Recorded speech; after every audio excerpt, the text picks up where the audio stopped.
அதனால என்ன விளைவுகள் ஏற்படும்? ஆமா, தையல் மிஷினை பொறுத்த வரைக்கும் சனிமொழியில வச்சிங்கன்னா கர்ப்பம் கலையும்.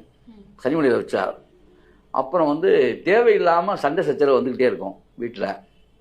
பணம் நிக்காது, பணப்பற்றாக்குறை அதிகமா இருக்கும். அப்போ இந்த தையல் கலையை தொட்டவருடைய வாழ்க்கையில முதல் விஷயம், கண்டிப்பா வீட்டில் தையல் மிஷின் வச்சு தச்சிட்டு இருக்க பெண்களுக்கு கணவருடைய தொடர்பு அப்படின்றது, கணவருடைய அன்பு அப்படின்றது கிடைப்பது கடினம். ஃபர்ஸ்ட் விஷயம். ரெண்டாவது, தலை சுருட்டை முடின்னு நம்ம சொல்றோம் தெரியுமா, இது தொடர்பு அந்த பெண்களுக்கு நிறைய இருக்கும். மூன்றாவது விஷயம், இந்த மெஷினை தொட்டதற்கு பிறகு தையல் மெஷின்ல தொடர்பாகி இருக்கிற அத்தனை பெண்களுடைய பல்ல மட்டும் நீங்க கவனிச்சு பாருங்க.